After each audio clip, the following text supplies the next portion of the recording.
Kalimantan Tengah, sekitaran tahun 2012.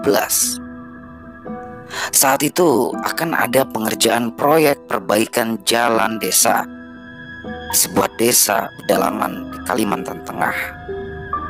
Para pekerja proyek itu pun hari itu mulai berdatangan. Mereka semua berkumpul di kantor desa.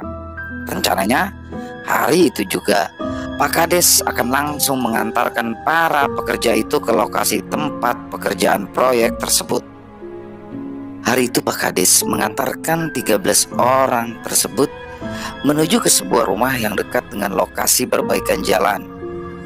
13 orang tersebut adalah 10 orang pekerja dan 2 orang tukang masak perempuan parubaya dan 1 orang pengawas. Mereka tinggal di sana seminggu lebih dulu dari para pekerja yang lain karena tempat itu masih dekat sekali dengan hutan. Sangat tidak memungkinkan bila mereka membuat mes sementara dari terpal. Untuk para pekerja, mereka takut akan serangan hewan buas seperti beruang, macan, ular-ular besar dan lain-lain yang bisa saja keluar hutan ketika mencium bau-bau masakan. Kebetulan juga Pak Kades mengizinkan mereka menjadikan rumah bercat putih tersebut sebagai mes. Ya, rumah itu cukup besar dan memiliki banyak kamar. Dapurnya pun juga tak kalah bagus dibandingkan milik orang-orang kaya di kota. Sepertinya ini rumah orang kaya ya Pak. Hanya si pengawas yang bernama Pak Ferdi. Begitulah. Tapi dulu rumah ini dijadikan kos-kosan. Maklumlah, kan waktu perusahaan kayu masih ramai-ramainya, jawab Pak Kades sambil tersenyum. Seorang pemuda berambut gondrong dengan mata yang sayu keluar dari dalam rumah. Har, sini, panggil Pak Kades. Oh iya, perkenalkan, ini salah satu warga desa saya, namanya Ihar. Dia dan teman-temannya yang membantu membersihkan rumah ini dari seminggu yang lalu. Lanjut Pak Kades sambil memperkenalkan pemuda itu. Setelah saling memperkenalkan diri, si pemuda tersebut lantas berbisik pada Pak Kades. Lalu beberapa saat terlihat Pak Kades mengangguk. Di rumah ini ada sekitar 12 kamar yang bisa kalian gunakan. Ayo, mari semuanya silakan masuk, kata Pak Kades seraya mempersilahkan mereka semua masuk.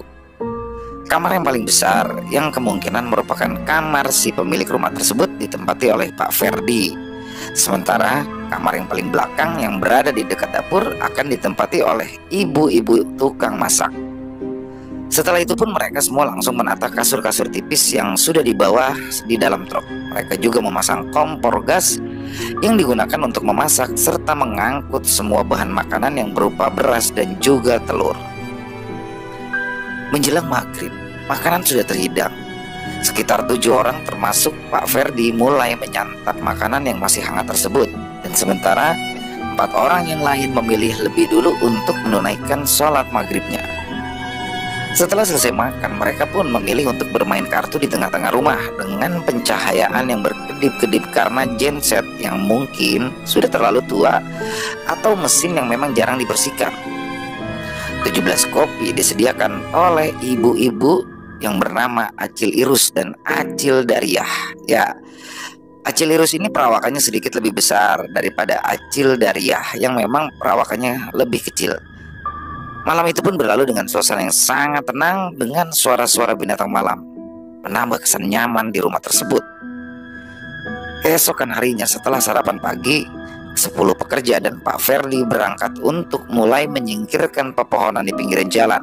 Karena nantinya jalanan itu juga akan dilebarkan agar truk dan mobil-mobil lain bisa tembus sampai ke desa.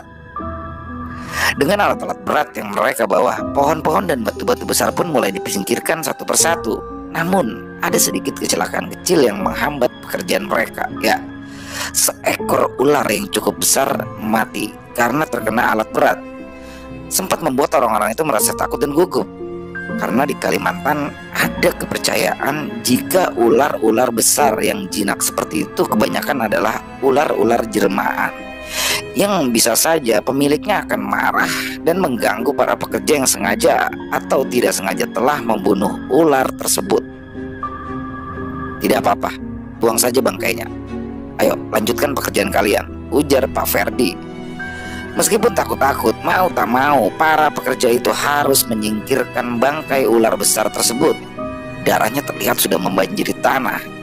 Kira-kira ular itu sebesar pohon pinang dan memiliki panjang sekitar 8-9 meter.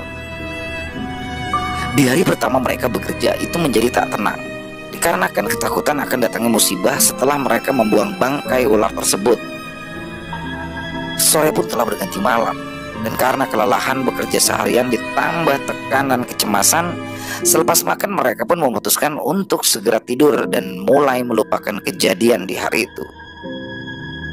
Kung, kung, suara itu terdengar sangat dekat dari rumah yang ditinggali para pekerja.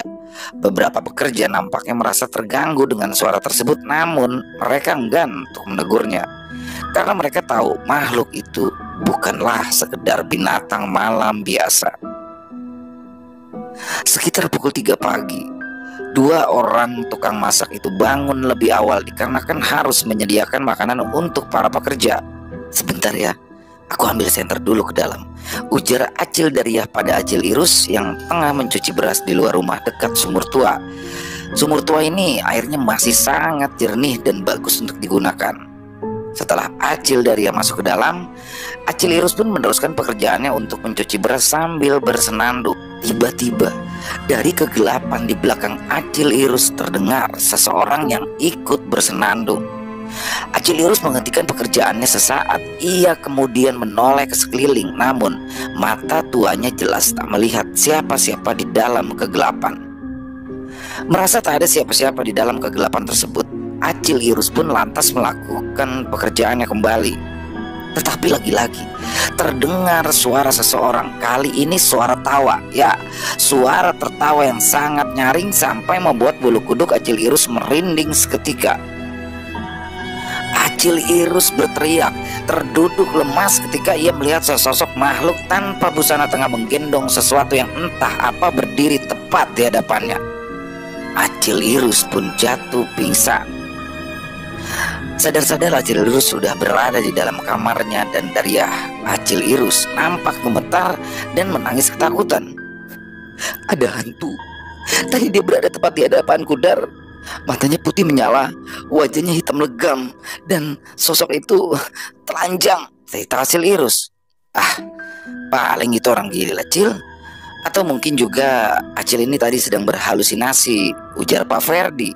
Acil Irus terdiam. Ia yakin yang tadi ia lihat bukan halusinasi.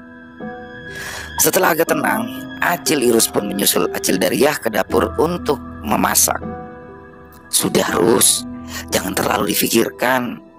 Maklumlah, di sini kan hutan dan rumah ini juga sudah lama ditinggalkan. Ya wajar saja kalau mereka ada, kata Acil Dariah. Di pagi harinya, sama seperti hari sebelumnya, ke-10 orang pekerja dan Pak Ferdi berangkat melanjutkan pekerjaan kemarin. Satu di antara mereka mengecek ke tempat di mana bangkai ular besar kemarin dibuang.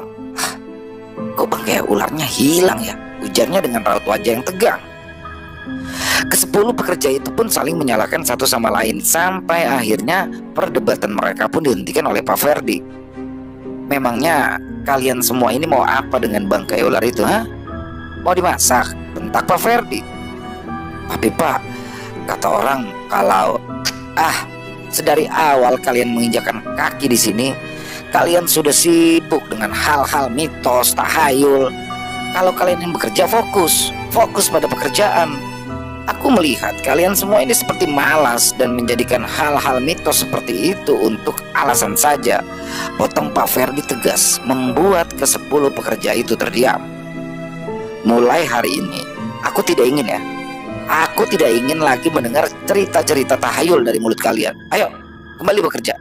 Lanjutnya lagi sebelum meninggalkan ke-10 pekerja itu. Hari itu, rupanya Pak Kades datang untuk melihat-lihat. Beliau terlihat sedang mengobrol-ngobrol bersama Pak Ferdi yang sesekali tampak tertawa. Dan sekitar pukul 5 sore mereka pun akhirnya pulang. Malam itu suasana nampak sedikit canggung. Aku ingin membeli rokok keluar. Apa ada yang ingin ikut? Barangkali ada sesuatu yang mau dibeli, tanya Pak Ferdi. Tidak ada, Pak, jawab salah seorang mewakili teman-temannya. Pak Ferdi pun mengangguk, lalu ia mulai berjalan keluar rumah. Pak Ferdi menaiki truk untuk menuju ke arah desa lain yang letaknya memang lumayan jauh dan berada di dekat jalan besar. Di warung, beliau keasikan mengobrol dengan perempuan penjaga warung yang perawakannya nampak aduhai tersebut sampai tak terasa waktu pun sudah semakin larut. Dalam perjalanan pulang, Pak Ferdi sesekali tersenyum-senyum mengingat perkataan perempuan penjaga warung tadi. Tapi tiba-tiba terlihat seorang perempuan tengah berjalan menyusuri pinggiran jalan. Perempuan itu mengenakan rok pendek dan baju pendek, rambutnya yang panjang nampak tergerai. Pak Ferdi pun lantas berhenti dan mulai turun bermaksud untuk memberikan tumpangan pada si wanita itu. Beberapa kali beliau memanggil perempuan tersebut, namun langkahnya nampak semakin tergesa. "Hei, aku bukan orang jahat. Kau mau kemana? Ayo naik, biar ku antar," panggil Pak Ferdi. Dan si wanita itu pun menghentikan langkahnya. Perlahan-lahan ia pun membalikan tubuh dan terlihat wajahnya yang cantik tapi sedikit pucat. Pak Ferdi pun berjalan pelan menghampiri si wanita. Tanpa ragu-ragu, Pak Ferdi pun mengajak si wanita untuk segera masuk ke dalam truk. Akan tetapi, baru setengah kilometer perjalanan, ban truk kala itu malah pecah. Dan anehnya, yang pecah bukan hanya satu, seperti kelebihan muatan, padahal saat itu Pak Ferdi hanya berdua saja dengan si wanita tersebut. "Sial," umpat Pak Ferdi kesal. Pak Ferdi kemudian mengajak si wanita itu untuk berjalan kaki menuju ke rumah yang dijadikan mes oleh Pak Ferdi dan para pekerja lain. Sepanjang perjalanan, wanita itu hanya terdiam. "Adik ini sebenarnya mau dari mana dan mau kemana? Kok malam-malam begini berani jalan sendirian, gelap-gelapan pula?" tanya Pak Ferdi. "Saya mau ke tempat kerja," jawab si wanita, membuat alis Pak Ferdi nampak mengerut. "Memangnya adik ini kerja di mana? Kok larut malam sekali berangkatnya?" "Saya malu menjawabnya," ucap si wanita sambil menunduk. Tiba-tiba saja tercium bau busuk yang menyengat saat angin berhembus. "Bau sekali, busuk," gumam Pak Ferdi seraya menutup hidungnya dengan jari. Dan anehnya lagi, saat Pak Ferdi menoleh ke arah si wanita, wanita itu kini sudah tidak ada lagi. Bau busuk kian menyengat, ditambah dengan suara-suara binatang malam dan juga terdengar suara cicitan anak ayam yang terdengar sangat ramai. Kemana perempuan itu? Cepat sekali dia menghilang. Dan kenapa bisa aku tak merasa kalau dia pergi? Berbagai pertanyaan mulai memenuhi benak Pak Ferdi. Tiba-tiba rasa kantuk mulai menyerang Pak Ferdi. Langkahnya pun mulai terasa sangat berat sekali, sampai tiba-tiba terdengar suara teriakan yang melengking dari dalam kegelapan, diikuti suara tawa yang mampu membuat bulu kuduk seseorang berdiri. Beberapa kali Pak Ferdi menoleh kiri dan kanan dengan perasaan was-was. Satu yang ia pikirkan saat itu ialah penjahat. Dan bisa jadi wanita yang tadi ia temui adalah salah satu komplotan penjahat yang kemungkinan akan mencelakainya. Akan tetapi pikiran itu pun segera terbantah dengan munculnya sesosok makhluk aneh tanpa tangan yang berjalan seperti mengangkang. Makhluk itu menggeram dengan suara yang menyerupai anjing yang kelaparan. Pak Ferdi berjalan mundur ketika makhluk aneh itu semakin mendekat ke arahnya. Tanpa berpikir panjang, Pak Ferdi pun langsung berlari ke arah di mana truk tadi berada. Sosok makhluk aneh itu terus mengejar, membuat Pak Ferdi semakin mempercepat larinya. Namun tiba-tiba Pak Ferdi tergelincir, jatuh dan kepalanya membentur sebuah batu, lalu semuanya menjadi gelap.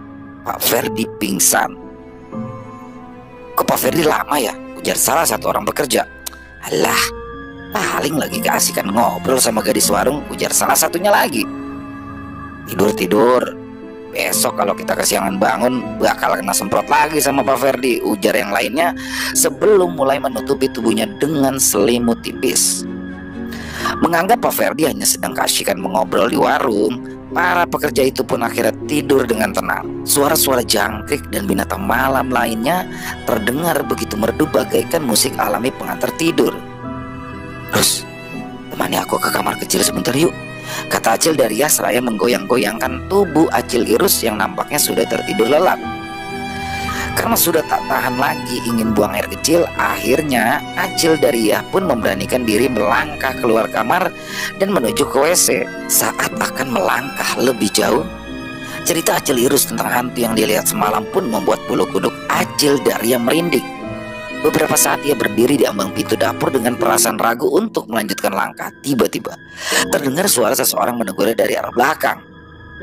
"Mau kemana, Cil?" Acil Daria pun lantas menengok ke belakang. Ternyata itu adalah salah satu pekerja yang bernama Ahmad.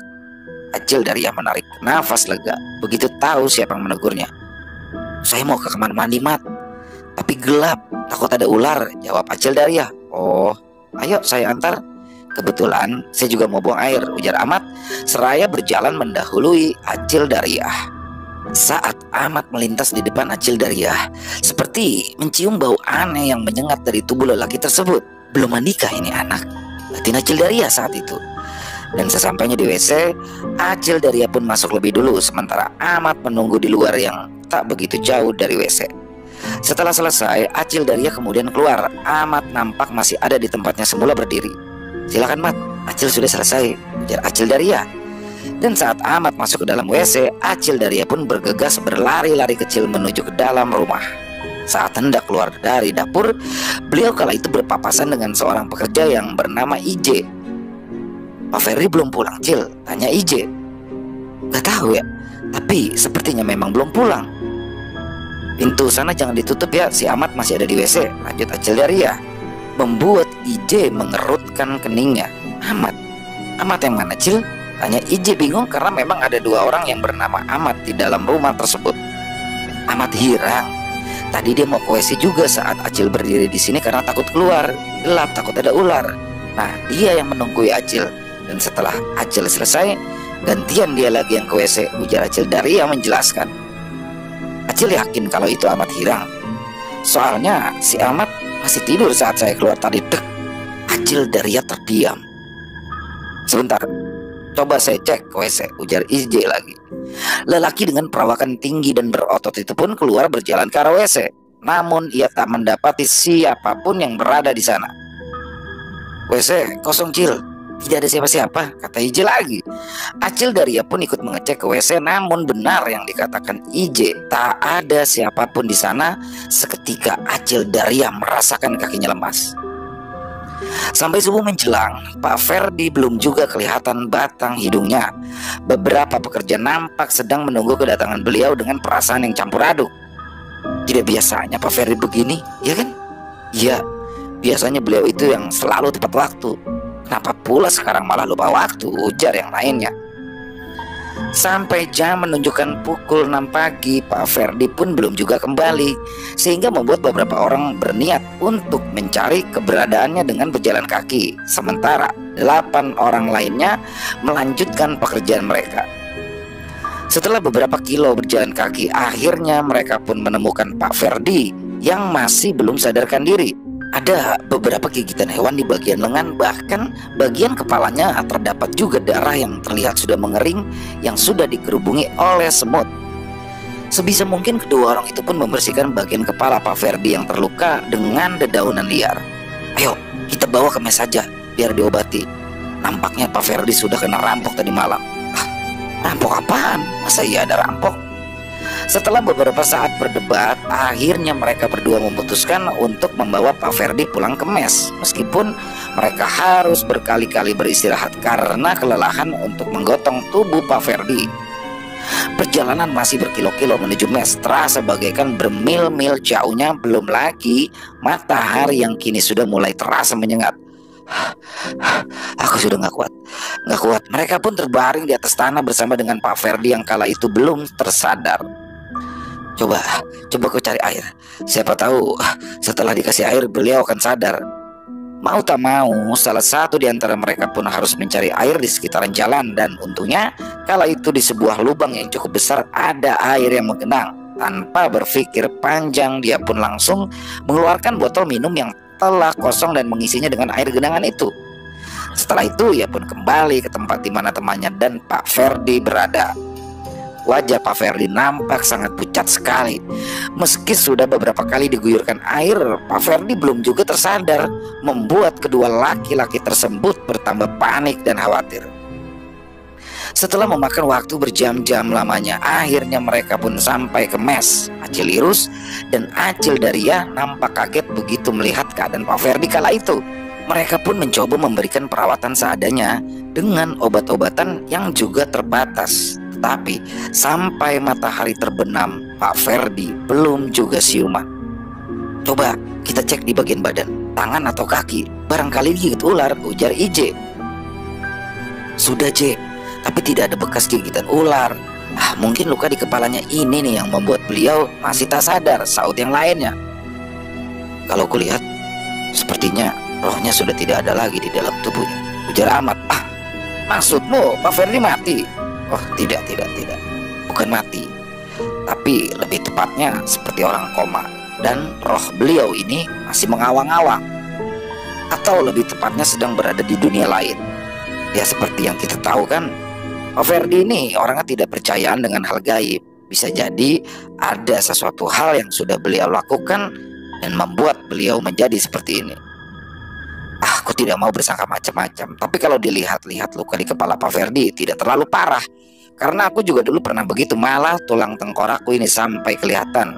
Jadi yang kau katakan barusan mungkin saja benar." Lalu dengan keadaan Pak Ferdi seperti ini, mau kita apakan? Masa kita biarkan begitu saja? Tok tok tok, tok tok tok. Ketukan dan geduran terdengar sangat keras dari arah pintu luar. "Permisi Pak, permisi." Terdengar suara orang memanggil. IJ pun langsung beranjak dari duduknya dan segera berjalan menuju pintu. Seorang pemuda gondrong yang beberapa hari lalu diperkenalkan oleh Pak Kades terlihat begitu sangat gugup. "Ada apa?" tanya IJ dengan tangan kiri yang menghalangi pintu. Maaf mengganggu malam-malam begini Pak. Saya tadi dari luar Pak, dan saya melihat truk warna kuning berada di pinggir jalan dengan keadaan bannya yang sudah kempes." "Truk? Di mana?" "Bisa antar saya ke lokasi itu." "Oh sebentar. Aduh Pak, saya boleh minta air putih segelas nggak?" Mendengarkan permintaan Ihar, IJ pun langsung mengangguk lalu mempersilahkan pemuda itu untuk masuk ke dalam. Teman-teman IJ pun nampak bingung melihat kedatangan pemuda itu. "Ada apa J?" "Katanya dia menemukan truk yang dibawa Pak Ferdi semalam di jalanan sana," jawab IJ. Yang benar. Kalau begitu berarti dugaanku tentang Pak Ferdi dirampok itu salah. "Mat, ayo kau ikut kami ke lokasi truk. Kalau bisa malam ini juga Pak Ferdi harus kita bawa ke desa," ujar IJ setelah melihat Ihar yang keluar dari arah dapur. Mereka bertiga pun akhirnya berangkat ke lokasi truk yang dikatakan oleh Ihar tadi dengan menaiki sepeda motor milik Ihar.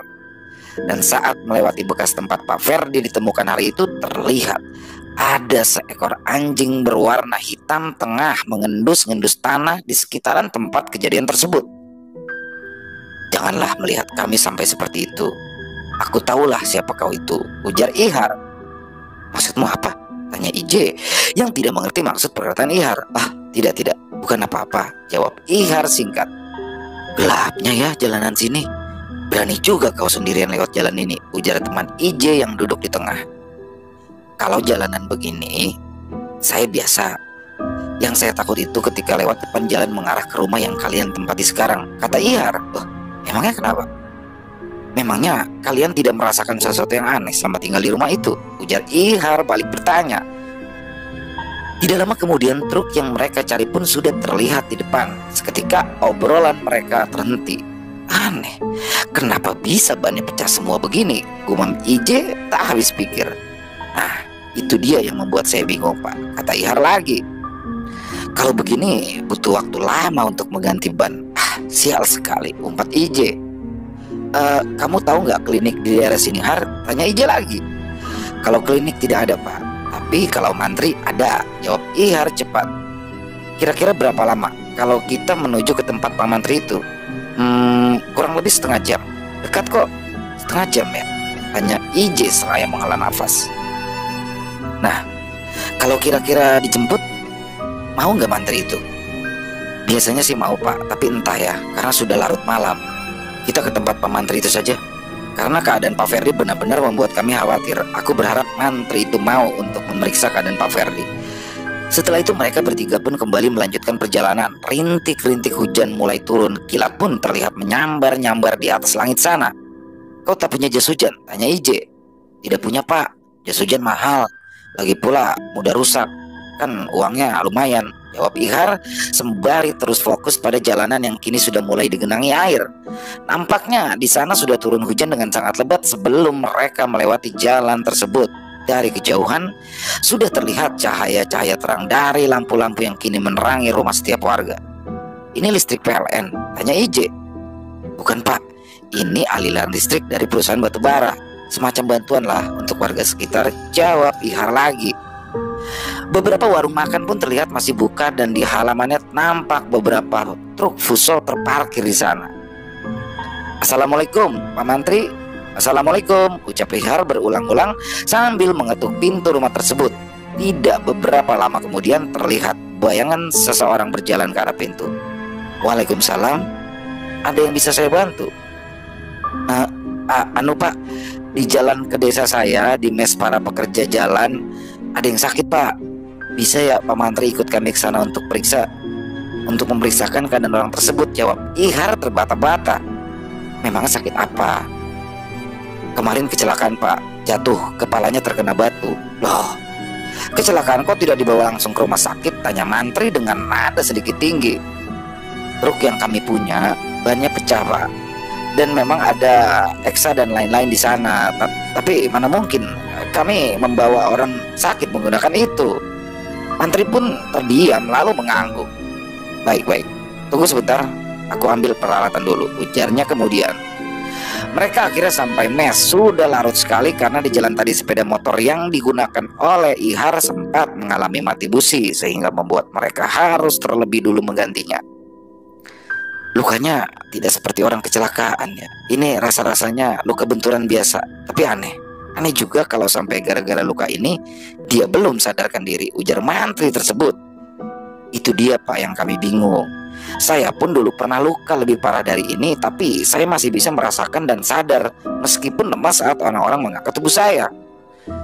Pak Mantri itu pun terlihat menatap satu persatu para pekerja. Beliau nampaknya juga kebingungan. Lalu menurut bapak bagaimana? Apa besok kami bawa saja ke rumah sakit? Tanya amat Hiram. Ya bagus juga kalau dibawa ke rumah sakit. Tapi menurut saya jangan dulu. Besok saya akan ke kampung untuk memberitahukan Pak Kades. Siapa tahu ini bukan sakit biasa, ujar Ihar. Brak! Terdengar hantaman benda keras menabrak atap rumah tersebut. Setelah Ihar menyelesaikan perkataannya, membuat orang-orang yang berada di sana saling tatap dengan raut yang tak bisa dijelaskan. Apa itu? Tanya Ahmad. Ihar beranjak dari duduknya bermaksud untuk mengecek benda apa yang jatuh tersebut. IJ pun mengikuti dari arah belakang. Setelah mereka berada di luar rumah, IJ pun mengarahkan senter ke arah atap. Dan di atas atap itu terlihat seekor makhluk berbulu dan bersayap lebar berwarna hitam kemerahan sedang bertengger di atap. Oi! Teriak Ihar seraya melemparkan potongan kayu ke atas atap sampai makhluk itu menoleh ke bawah. Paruhnya besar berwarna hitam, namun bagian kepalanya terlihat sangat mirip dengan manusia, membuat IJ pun kaget. Astaga, makhluk apa itu? Kepakan sayapnya terdengar saat makhluk aneh tersebut mulai terbang menjauh. Bapak jangan heran, karena di pedalaman seperti ini banyak sekali makhluk-makhluk seperti itu. Itulah yang kami sebut makhluk jadi-jadian. Siang manusia dan malam hari mencari mangsa. Mangsa?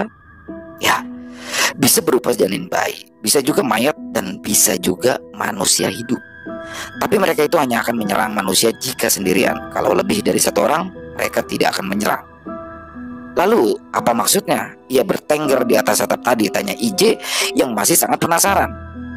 Mungkin saja dia mencium bau-bau kematian, makanya ia datang untuk melihat hidangan apa yang akan mereka santap nantinya, jawab Ihar yang membuat IJ bergidik ketakutan.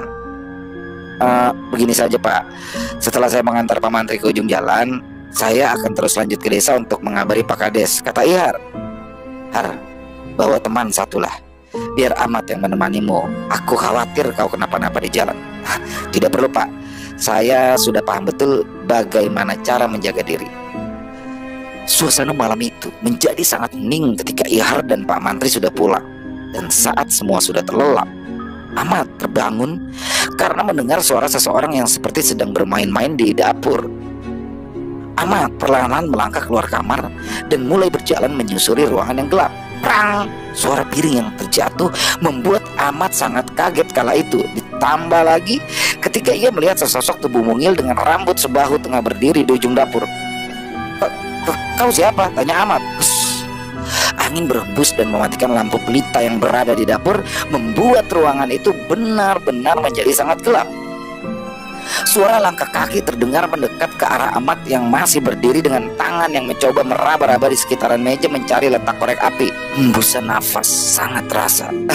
Kau mau apa? Tanya Ahmad ketika ia mendengar perempuan itu mulai terisak.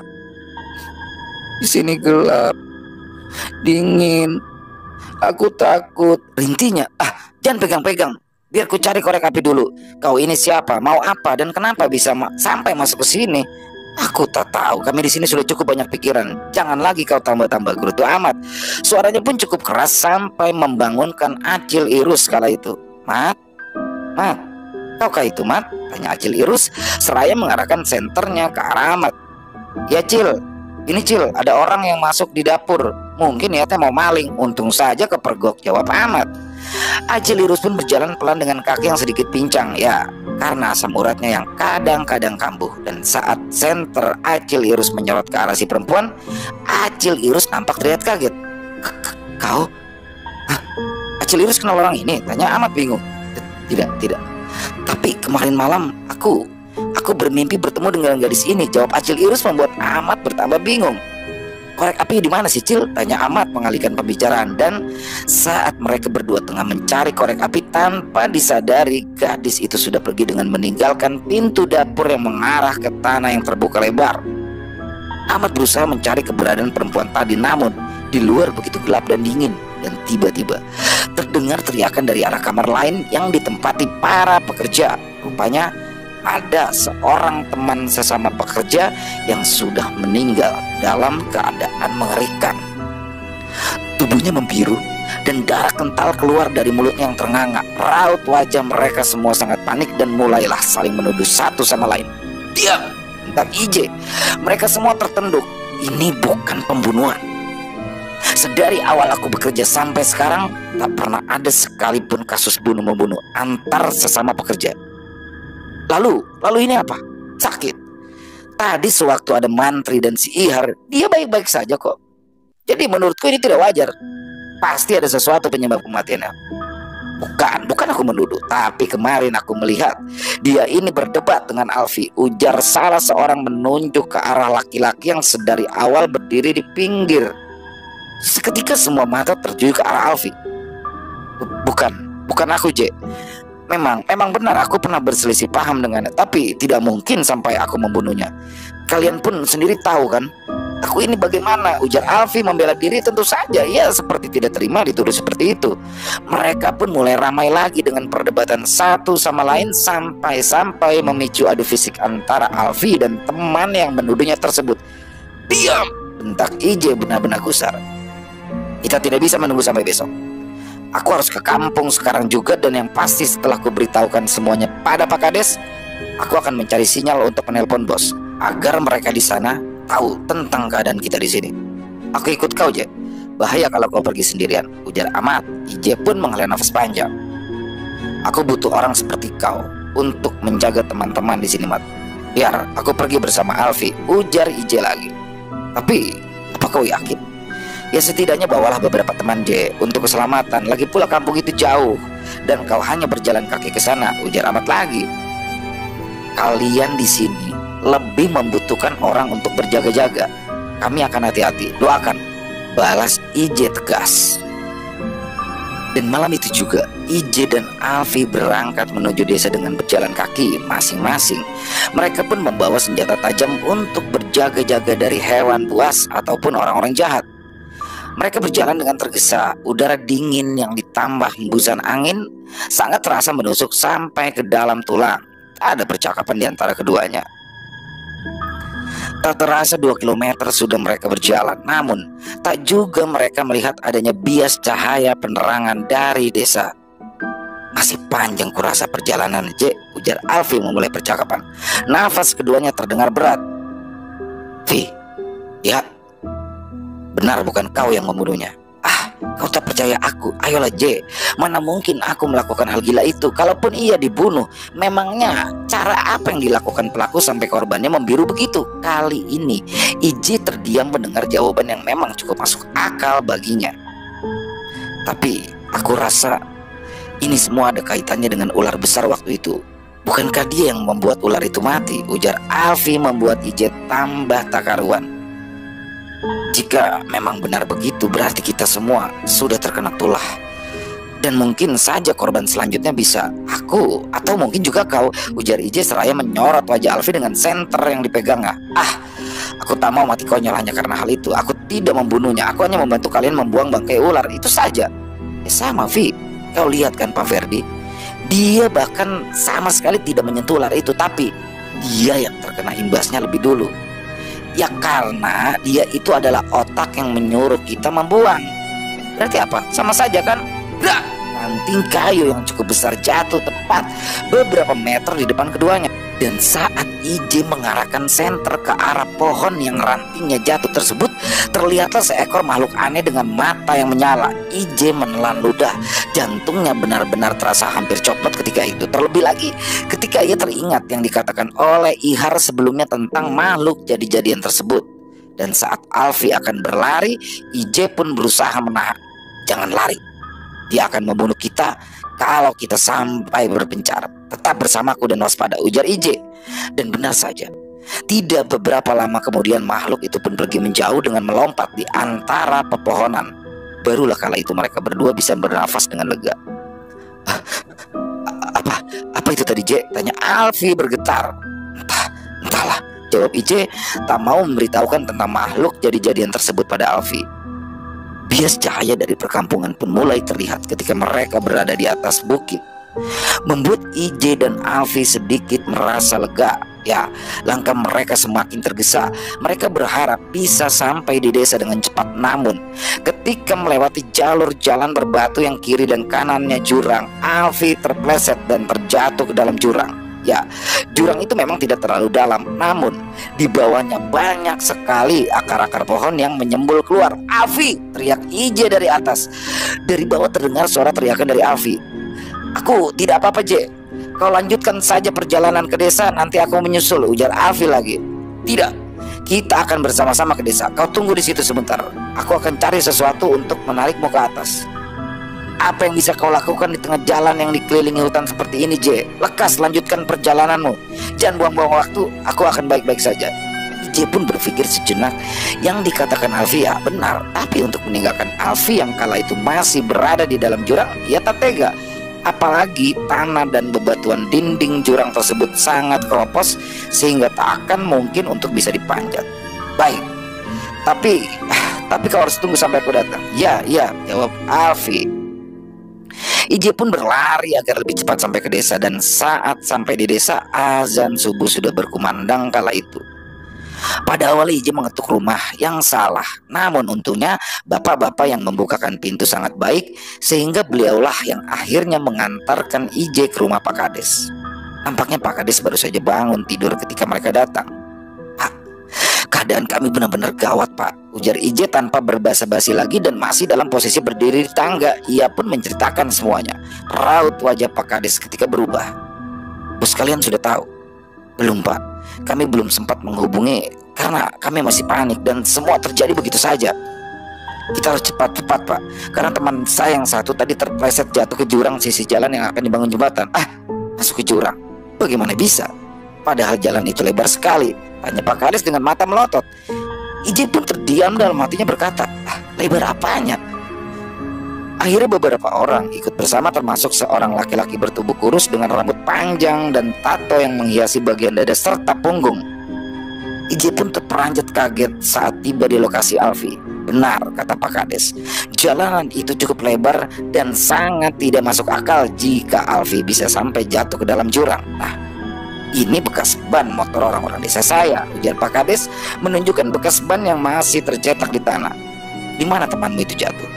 IJ tak menjawab dan langsung berteriak memanggil Alfi dari atas. Tak ada jawaban. Tapi IJ masih berusaha untuk mencari keberadaan Alfi. Apa mungkin dia sudah berhasil naik ke atas melalui jalan sebelah sana dan mungkin saja sekarang dia sudah berada di mes, kata Pak Kades lagi. IJ terdiam. Lalu beberapa saat kemudian ia pun mengangguk. Dan singkat cerita, matahari pun sudah mulai cerah ketika mereka tiba di mes. Rupanya di sana sudah ada Ihar dan beberapa orang temannya. Tapi Alfi, ya, tak terlihat sama sekali di antara mereka semua. "Har, tolong temani aku ke sensor untuk meminjam ambulans," ujar Kades dengan raut wajah yang mulai tegang. Sekitar 30 menitan setelah kepergian Pak Kades dan Ihar, mereka pun datang bersama petugas ambulan yang membawa tandu. Pak Kades masuk ke dalam rumah dengan tergopoh. Jenazah salah satu teman kerja IJ pun dibawa menuju ke rumah sakit, sementara Acil Irus dan Acil Daria dibawa menginap ke rumah Pak Kades. Sementara itu, Ihar dan Pak Kades terlihat sedang mengobrol dengan sangat serius di halaman rumah bercat putih tersebut. "Kenapa?" tanya IJ. Pak Ferdi akan diobati dengan cara pengobatan kami," jawab Ihar sambil menghembuskan asap rokoknya. "Maksudnya bagaimana?" tanya IJ yang masih kurang mengerti. Rohnya dibawa oleh bangsa yang tak terlihat. Oleh karena itu, ada cara khusus untuk mengembalikan rohnya ke dalam tubuh. Nah, malam ini ritual penjemputan dan penukaran akan dilakukan, ucap Ihar. Ucapan Ihar membuat IJ sedikit ternganga. "Kalau kau takut, kau bisa tunggu di rumah Pak Kades bersama yang lain." "Tidak, mungkin malam ini bos akan sampai di sini, jadi aku harus tetap di sini," jawab IJ lagi. Tunggu. Kalau tidak salah hari itu kalian ber-13 orang kan? Pak Ferdi sakit, 1 orang meninggal. Lalu Acil tukang masak ada 2 orang. Harusnya kan kalian sisa 9. Tapi kenapa cuma 8? Tanya Ihar bingung. "Astaga, bagaimana aku bisa lupa? Afi tadi malam ikut bersamaku menuju desa Har. Lalu dia terpleset jatuh ke dalam jurang. Dan tadi saat aku kembali ke sana dia sudah tidak ada," kata Pak Kades. Beliau mengira kalau Alfi sudah berhasil keluar dari sana dan sudah pulang ke sini. Tapi ketika aku sampai di sini dia sama sekali tidak ada. "Ayo kita cari dia." Dan saat pergi IJ pun dicegah oleh Ahmad. Namun setelah berdebat panjang, akhirnya Ahmad pun membiarkan IJ pergi mencari keberadaan Alfi. Sesampainya di pinggir jurang tersebut, Ihar pun langsung turun dengan gaya seperti anak main prosotan, lalu diikuti oleh IJ. Namun karena IJ tak terlalu lincah, akhirnya celananya pun sobek karena terkait akar. Mereka pun mulai mencari-cari di sekitaran sambil terus memanggil-manggil nama Alfi. Tidak begitu jauh terdengarlah suara rintihan seseorang. Ihar dan IJ mengikuti sayup-sayup suara tersebut yang mengarahkan mereka pada terowongan kayu besar.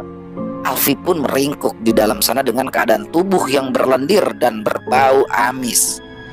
Tanpa rasa jijik, Ihar langsung mengangkat tubuh Alfi dan membawanya keluar dari lubang terowongan pohon besar tersebut.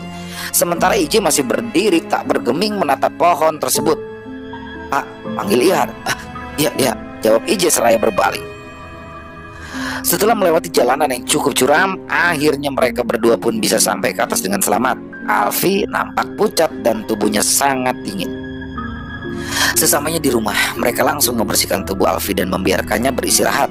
Sesekali Alfi terdengar merintih dan tubuhnya juga terlihat menggigil. Malam itu, ritual pun dilakukan. Pak Ferdi diletakkan di tengah-tengah ruangan dengan dikelilingi daun. Orang itu pun mulai mengucapkan doa dan terdengar seperti nyanyian. Dan terkadang terdengar juga seperti orang bergumam. IJ duduk di dekat Ihar yang malah asik menikmati isapan demi isapan rokoknya yang sudah mulai terlihat pendek. Suasana malam itu menjadi sedikit menegangkan ketika angin tiba-tiba saja mematikan semua lampu pelita yang berada di dalam rumah. Bahkan genset pun tidak bisa untuk dihidupkan. Wajah IJ dan teman-teman yang berada di ruangan itu terlihat menegang. Berbeda dengan raut wajah Ihar yang kala itu biasa-biasa saja. Lalu setelah doa-doa itu berhenti, Ihar pun berjalan mendekat ke arah Pak Ferdi yang masih terbaring. Ihar kala itu menggumamkan sesuatu di dekat telinga Pak Ferdi. Tak begitu jelas terdengar, namun beberapa kali IJ menangkap potongan kata-kata yang digumamkan Ihar. Ya, kata-kata itu terdengar begitu menyeramkan di telinga IJ sampai membuatnya merinding seketika. Setelah itu, Ihar kembali duduk di sebelah Ije, namun kali ini wajahnya menunduk. Rambutnya yang gondrong menutupi wajah, membuat Ije tak bisa menatap jelas wajah Ihar.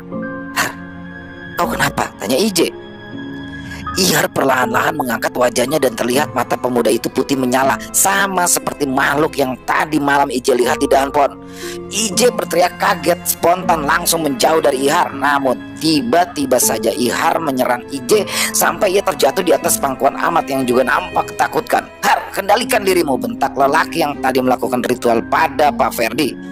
Ije pun lemas ketika ternyata Ihar adalah salah satu di antara makhluk jadi-jadian di daerah tersebut. Pantas saja ia tidak mengenal rasa takut sama sekali, dan mungkin itu juga kenapa Ihar bisa dengan mudah menemukan Alfi tadi. Hampir 2 jam lamanya ritual pengobatan itu dilakukan, dan barulah Pak Ferdi mulai sadar meskipun belum sepenuhnya. Hanya bagian mata yang masih bisa terbuka. Dan nampaknya masih butuh beberapa waktu agar Pak Ferry sembuh seperti sedia kala. Bertepatan dengan itu, terdengar suara beberapa orang berjalan menuju ke rumah tersebut, dan ternyata itu adalah bos yang memiliki CV tersebut. Wajahnya terlihat tidak suka ketika melihat adanya ritual-ritual itu, namun dengan sangat ramah Pak Kades pun menjelaskan maksud dari semua itu. Saya tidak ingin otak para karyawan saya diracuni dengan hal-hal seperti ini. Kematian pekerja saya ataupun kecelakaan yang dialami oleh Pak Ferdi sama sekali tidak ada sangkut pautnya dengan hal-hal gaib yang tabu macam ini, ujar lelaki itu terdengar berat. Pak Kadis pun terdiam. Begitupun orang-orang yang berada di sana termasuk Ije. "Kalau menurut Anda, Pak Ferdi bisa disembuhkan dengan perawatan medis, silakan bawa dia pergi dari sini, tapi jangan pernah menyalahkan kami atas kematiannya," ujar Ihar seraya melangkah pergi. Beberapa orang yang datang bersama Pak Kades pun ikut keluar bersama Ihar. Nampaknya mereka sudah sangat tersinggung dengan apa yang diucapkan oleh lelaki tersebut. Cukup lama Pak Kades mengobrol dengan bos itu. Sesekali raut wajah Pak Kades terlihat menegang dan sesekali beliau terlihat terdiam. "Kalian tidak perlu pulang. Lanjutkan terus pembangunan jalan ini. 2 hari lagi yang lain bersama bahan materialnya akan datang," ujar lelaki itu. Pak Ferdi dan Alfi juga dibawa bersama mereka untuk mendapatkan perawatan di rumah sakit. Suasana kembali lenggang ketika orang-orang sudah pergi. Tinggallah sekarang mereka ber-8 orang. "Aku sudah menduga kalau proyek ini akan tetap dilanjut, karena kau tahu sendiri, dia itu tidak pernah memikirkan keselamatan kita sebagai anak buahnya. Yang dia pikirkan cuma untung-untuknya saja," gerutu Amat. "Udah lama, ayo kita tidur aja. Besok kita harus kembali kerja." Memang rasanya sangat sulit kembali bekerja dengan normal setelah kejadian ini, tapi mau bagaimana lagi? Kita tidak punya pilihan. Lagi pula mencari pekerjaan dengan gaji yang seperti ini sulit sekali didapat, ujar Ije. Dan malam itu pun mereka mencoba tertidur, namun sulit bagi Ije untuk memejamkan matanya. Ia masih teringat pada Ihar yang tadi menyerangnya secara tiba-tiba. Malam pun semakin larut. Hujan yang sangat deras jatuh di atas atap menimbulkan suara riuh dan berisik. Saat Ije terlelap, ia pun bermimpi tentang seorang wanita yang sedang berhubungan badan dengan seorang laki-laki bertubuh tinggi dan memiliki badan yang sangat kekar. Kaki dan tangan wanita mungil itu diikat pada setiap ujung ranjang. Sesekali terdengar suara rintihan memelas dari si wanita yang meminta si laki-laki untuk segera menghentikan perbuatannya. Namun semakin si wanita berteriak, laki-laki itu nampaknya semakin menikmati permainan tersebut. Sampai akhirnya darah segar membanjiri kasur tempat si wanita itu diikat. Beberapa kali ia terbatuk dan kaki serta tangannya pun mengejang, menandakan rasa sakit yang teramat sangat sedang ia rasakan. Sementara laki-laki tersebut masih menikmati detik-detik terakhir itu dengan mata yang terpejam. "Bangsat, lepaskan dia!" teriak Ije dalam mimpinya. Dan ketika ia terbangun, keringat sudah membasahi tubuhnya. Air mata pun jatuh dari sudut mata. Nafas Ije terasa berat setelah mimpi buruk tersebut. Setelah dirasa sedikit lebih tenang, ia pun mengambil air di dalam tasnya dan meminum air tersebut beberapa teguk. Mimpi itu benar-benar aneh, gumam Ije berusaha memejamkan kembali matanya. Hujan pun sudah reda, namun masih menyisakan angin yang sesekali menyapu atap dan menimbulkan suara bising. Pagi itu mereka memasak makanan seadanya untuk sarapan, telur goreng, dan makan dengan nasi hangat yang di atasnya diberi kuah minyak bekas goreng ikan asin, Setelah selesai makan, mereka pun berangkat bekerja. Di saat sedang asik bekerja, Ihar pun datang menemui IJ. Maafkan saya atas kejadian semalam, ucap Ihar. Tidak apa-apa, santai saja. Kalau boleh kau jangan panggil aku dengan sebutan Pak, aku risih. Panggil saja aku IJ biar tidak terlalu canggung. Iya, baik. Acil-acil tukang masak itu hari ini mau pulang. Katanya mau berhenti sebagai tukang masak untuk kalian. Hah? Serius kau? Tanya IJ tidak percaya. Ihar pun mengangguk sembari menyulut rokok barunya dengan korek api. Apa kalian masih akan tetap tinggal di rumah itu? Tanya Ihar tanpa menatap IJ. Ya, mau bagaimana lagi? Aku ingin bercerita sedikit tentang masa kelam rumah itu padamu. Jadi begini. Dulu rumah itu dimiliki oleh seorang wanita parubaya. Wanita itu bukan berasal dari daerah sini. Dia itu pendatang dan membuat warung di rumah itu. Apa yang aneh dengan warung? Wajar saja kan, karena di sini memang ramai. Pak Kades bilang di sini juga ramai dulu. Pak Kades bohong. Rumah itu bukanlah kos-kosan, melainkan rumah bordil. Ya, dan tempat itu memiliki pelanggan tetap yang suka bermain kasar dengan perempuan. Sudah 2 orang perempuan yang meninggal di sini karenanya. Tapi mereka cuma menganggap itu sebagai kecelakaan biasa dan pelakunya masih bebas berkeliaran. Cerita Ihar terhenti ketika angin berhembus menerbangkan dedaunan kering ke arahnya. Dada IJ berdetak tak karuan setelah mendengar cerita Ihar. Ya, ia mulai mengkait-kaitkan cerita tersebut dengan mimpinya semalam. Kau tahu ciri-ciri orang itu? Maksudku pelanggan tetap yang kau bilang tadi, tanya IJ. Dulu rasanya pernah sekali aku melihat orang itu. Orangnya sangat tinggi, badannya pun juga sangat besar, wajahnya garang dan tak pernah sekalipun tersenyum. Kalau kata orang-orang dia itu bekerja di perusahaan kayu semacam bos, ya begitulah. Memang kenapa? Lalu kenapa kalian bisa tahu kalau perempuan-perempuan yang mati itu karena dikasari oleh laki-laki tersebut? Begini, J. Jadi sebenarnya rumah ini dulunya tempat prostitusi yang lumayan terkenal. Tapi setiap bulan selalu ada perempuan-perempuan muda yang masih segar-segar diperjualbelikan di sini. Pemilik tempat ini namanya Mama Ina. Nah, jadi Mama Ina ini selalu mengambil perempuan-perempuan yang bermasalah dengan keluarganya untuk dipekerjakan di sini. Kebanyakan perempuan itu ya anak broken home ya, ataupun hidup tanpa keluarga sampai suatu ketika salah satu perempuan itu meninggal. Kalau kata Jolin, tulang V-nya patah dan beberapa ada luka cekikan serta pukulan di tubuh perempuan itu. Setelah si perempuan itu diminta melayani laki-laki dengan ciri-ciri fisik yang kusebutkan tadi, tapi tak ada satu orang pun yang berani melaporkan kejadian itu pada polisi. Mungkin mereka juga takut ya kalau sampai tempat pelacuran ini ketahuan polisi, maka tempat ini pasti akan ditutup. Mayat perempuan itu dikuburkan di belakang tempat ini tanpa batu nisan dan tanpa ciri apapun. Dan sejak saat itu rumah tersebut mulai berhantu. Banyak kejadian-kejadian aneh yang mereka rasakan setelah itu. Tapi meski begitu, rumah pelacuran Mama Ina tersebut tak pernah sepi pelanggan. Sampai tibalah pada hari itu Jolin mati, menjadi korban yang kedua kalinya di rumah tersebut. Perempuan itu sangat cantik, J. Sayang nasibnya tak secantik paras wajahnya. Dia satu-satunya teman dekat wanita yang kupunya. Aku melihat mayatnya secara langsung, J. Saat mereka melepaskan ikatan di tangan dan kakinya, Aku tidak bisa lagi. Aku tidak tega jika mengingat tentang hal itu. Dan kau tahu, kematian Jolin dianggap sebagai kecelakaan kerja biasa. Mama Ina menolak untuk melaporkan kejadian tersebut pada pihak kepolisian. Dan sejak saat itu aku bertekad untuk melaporkan rumah pelacuran itu pada polisi agar tempat tersebut bisa ditutup selama-lamanya. Tapi tentu tidak mudah. Aku menemui berbagai macam masalah karena aku bodoh. Sampai akhirnya Pak Kades yang saat ini menjabat itu mau membantuku. Sekitar 2 bulan kemudian tempat itu pun ditutup oleh polisi dan Mama Ina. Ia tak pernah lagi diketahui bagaimana kabarnya hingga saat ini. 3 tahun setelah rumah itu dikosongkan, pernah juga ditempati oleh karyawan-karyawan perusahaan kayu, namun tidak lama karena gangguan. Tapi memang tidak sampai membunuh seperti yang sekarang. Maklumlah kan rumah itu sudah lama tak ditempati. Pasti banyak jin-jin yang tinggal di sana. Kuharap setelah kau tahu tentang cerita ini, kau bisa memikirkan kembali keputusan untuk tinggal di rumah itu lagi. Kalau masalah hewan buas, makhluk jadi-jadian, kau tak usah khawatir, karena aku akan selalu mengawasi kalian kalau kalian mendirikan mes sementara, ujar Ihar mengakhiri ceritanya. Aku bukan siapa-siapa, Har. Aku tidak bisa memutuskan harus tetap tinggal di rumah itu atau mendirikan mes sementara. Biarlah, nanti kuusulkan dengan bos dulu, ucap IJ. Di malam harinya, Ahmad dan dua temannya yang lain sedang memasak di dapur. Aroma ikan asin goreng tercium sampai keluar. IJ yang baru saja selesai mandi tersebut terlihat sedang berjalan mondar-mandir di belakang rumah. Sepertinya yang ini, gumam IJ. "J, panggil Ahmad. Apain kau di situ?" "Ah, enggak. Sedang jalan-jalan cari angin." Setelah selesai makan, IJ pun mulai membicarakan tentang niatnya yang ingin pindah dari rumah tersebut. "Sebenarnya aku setuju, apalagi nanti kalau material sudah datang, kita bisa jadikan itu alasan untuk membuat mes sementara di dekat jalan," jawab Ahmad. "Terpal kita punya banyak kok, cukuplah untuk buat mes sementara."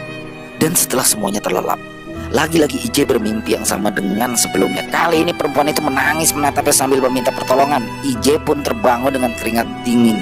Lamat-lamat terdengar suara nyanyian dari arah dapur diiringi suara sendok yang beradu dengan piring. IJ menelan ludah. Ia sama sekali tak berani untuk keluar dari dalam kamar meskipun suara itu pun semakin jelas terdengar. Singkat cerita, setelah IJ dan kawan-kawan mengalami hal-hal ganjil yang tidak masuk akal, bahkan juga sudah menghilangkan nyawa salah satu temannya, mereka pun akhirnya pindah ketika 30 orang pekerja lainnya datang untuk pengerjaan jalanan tersebut. Mereka membuat mes sementara dengan terpal dan berlantaikan kayu-kayu bulat. Mes itu cukup panjang dengan dapur umum yang cukup besar. Sementara Pak Ferdi sudah sembuh dan bisa menceritakan apa kejadian yang dialaminya. Dan dia juga akhirnya mulai percaya dengan apa yang disebut dengan dunia gaib, bahwa itu semua memang benar adanya. Tapi Alfi, setelah kejadian itu ia menderita gangguan jiwa. Sesekali terdengar teriakan histeris dari mulutnya sambil menunjuk ke arah atap. Tatapannya kosong dan wajahnya sangat pucat.